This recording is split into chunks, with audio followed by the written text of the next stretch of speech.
Vamos trabalhar um pouquinho? Então, as pessoas querem estudar direito, direito constitucional, sem entender um pouquinho da história. Não tem como, tá certo? É para você poder... Então, eu separei uma aula, ou duas, para a gente terminar essa parte histórica, porque é importantíssimo para os concursos, tá certo? A Constituição de 1824, ela foi outorgada por Dom Pedro I, tá certo? Nós estamos num período do Brasil ainda tentando se separar de Portugal, tá certo? Então, Dom Pedro I não queria que fosse feito uma Constituição longe do seu poder. Ele queria uma Constituição com 4 poderes: o poder moderador, legislativo, executivo e judiciário. Ele pega e dissolve a Constituição. Então nós temos aí uma Constituição outorgada, tá certo? Ela durou mais tempo.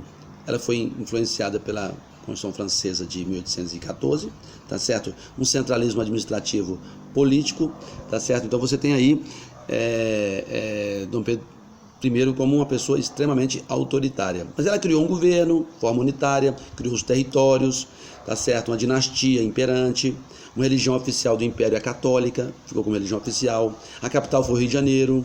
Tem que saber isso, senão você não tem condição de pegar o concurso lá para juiz, para promotor, você não consegue entender. Organizou os poderes, executivo, legislativo, judiciário, e criou o poder moderador, tá certo? Assembleia, Câmara dos Deputados, Senado, entendeu? Criou toda a estrutura para o Brasil se tornar um país. E aí um parlamentarismo monárquico, tá certo? Em 1841, durante o segundo reinado. O mais importante é que a Constituição de 1824, ela foi estruturante, tá certo? Criou o poder judiciário, juízes, jurados, tá certo? O Supremo Tribunal de Justiça, tá certo? Poder moderador, tá certo? Tem toda uma estrutura que foi criada para o moderador, a chave de toda a organização política, poder moderador, tá? Então você tem aí uma discussão sobre liberais e conservadores. Ainda existiam, passar um pouco o avião aí, é forte, tá certo? O poder moderador ainda estava naquela ideia do rei não erra, né? Ele era absolutista, então isso veio cair na Constituição, na República, isso veio cair. Mas o mais importante é que a Constituição de 1824 enfrentou inúmeras insurreições populares. O Brasil é um país pacato. Pacato o quê? Isso é mito. O Brasil teve a cabanagem, teve a farroupilha sabinada na Bahia, balaiada no Maranhão, Revolução Praieira em Pernambuco. Isso quer dizer o quê? Não foi uma coisa muito simples, não. A nossa Constituição em 1824 era rígida ou semi-rígida? Ela era semi-rígida, porque ela permitia tanto uma parte rígida e outra parte semi-rígida modificada por lei ordinária, tá certo? Garantiu as liberdades públicas, tá certo? A Lei Áurea posteriormente veio. Então você tem aí o Código Criminal, né? E criou-se aí uma ideia de país. Quando foi em 1889, veio o quê? O governo provisório e veio a Constituição de 1891, tá certo? A Constituição de 1891. Essa Constituição, ela veio superar toda a monarquia. Porque Dom Pedro II deu uma estabilidade. Dom Pedro II é uma pessoa que precisa ser estudada, porque ele foi um governo muito importante. Mais de 40 anos de estabilização para a história do Brasil, e as pessoas nem conhecem quem foi Dom Pedro II. Tá? Então, o mais importante é dizer que Dom Pedro II, quando faz os 14 anos e vê um da maioridade, ele assume o poder e o Brasil entra num período de estabilidade. E essa estabilidade permitiu que o Brasil virasse uma república. Não é à toa que Dom Pedro II entra no navio e ele teve as suas crises políticas, é claro, perdeu o apoio dos fazendeiros, perdeu o apoio dos militares, porque não tinha mais guerra, perdeu o apoio da religião, porque ele era maçom, perdeu o apoio das estruturas políticas. E aí ele foi embora numa boa, entra no avião e vai embora. O Brasil se torna uma república junto com a primeira Constituição, que teve como relator o senador Rui Barbosa, que é um dos caras mais importantes para o direito. Tá certo? Nosso governo foi presidencialista, uma reforma republicana, tá certo? O governo de regime representativo, e aí começa realmente a capital vai para o Rio de Janeiro, a capital do Rio de Janeiro, tá certo? E você tem aí a criação de uma possível capital, que era Brasília, já lá na Constituição, no artigo 2º da Constituição de 1891, tá certo? Você tem aí, não há mais religião, separa-se a religião do Estado laico, tá certo? O padroado, né? Então a ideia dos bispos participando do Estado muda-se completamente, organiza-se os poderes, o legislativo, o sufrágio direto, tá certo? Elimina-se o voto censitário, que era o voto, as pessoas votavam quem tinha dinheiro, quem tinha a quantidade de mandioca, porque a Constituição de 1824 foi classificada como Constituição da Mandioca, tá certo? Mandato para deputado, mandato para senador, tá certo? A ideia já vai criando um Estado mais parecido com o nosso. Olha o avião, só um minutinho aí.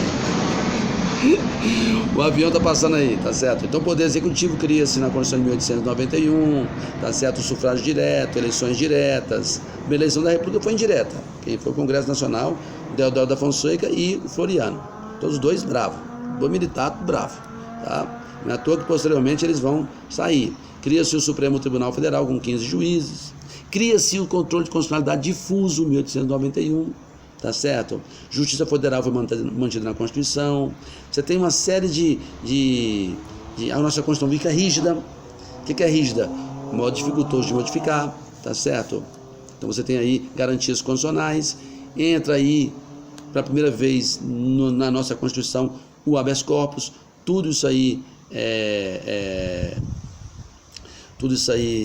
no modelo de 1891, é claro que lá em Dom Pedro II tinha lá o decreto 114 de 821, que Dom Pedro I proibia as prisões arbitrárias. Mas aí a Constituição de 1891 já veio logo, trazendo logo os direitos e garantias fundamentais. Né? Em 1926, a liberdade de locomoção, e aí você tem a evolução. Nós conquistamos. Tudo que nós temos aí não foi nada conquistado de forma de um dia para o outro. Passa por um processo de conquista, tá certo? O que reinou em 1891, nesses 30 anos? Reinou a política do café com leite, dos fazendeiros. Os fazendeiros do sul do país, de São Paulo, ali, o pessoal do sul, os fazendeiros de café, e o pessoal de Minas, os criadores de leite. Então, política do café com leite, tá certo? E essa política do café com leite criou-se uma fraude eleitoral aí, veio para a crise econômica de 1929, o movimento tenentista, a classe operária da industrialização. Você sabe muito bem que acabou a escravidão, entre aspas, né? Aí entra os italianos, os poloneses para trabalhar, e eles criam os movimentos industriais. Então aí vem o assassinato de João Pessoa. O assassinato de João Pessoa, que é a capital da Paraíba, começa um movimento militar, e aí a junta militar transfere o poder para o governo provisório. Dá uma segurada aí, tá? Que é o avião aí, tá? O avião passa toda hora aqui. O mais importante é que nomeia-se, Getúlio Vargas assume o poder, tá certo? Nomeia interventores para cada estado e também para os municípios. Getúlio era um camaleão, ele era terrível. Ele começou a governar de forma autoritária, permitiu o voto feminino, tá certo? E aí, pressionado, Getúlio vai e promulga a Constituição de 1934, né? Já com o voto feminino, o sufrágio universal, direto. Aí dá uma ideia de consenso, né? 1934, direitos sociais, baseado na Constituição alemã de Weimar, ou de Weimar, né? Que chama, né? E traz mais direitos a Constituição de 1934, que ela parece muito com a 1946 e a nossa. O mais importante é que, tá certo, ela acabou criando a ideia do fascismo e do nazismo, porque nesse período estava vivendo o fascismo e o nazismo. Essa história que é muito fundamental para vocês acompanhar a evolução desses direitos, tá certo? Dá uma paradinha aqui, daqui a pouco a gente continua com a Constituição de 1937.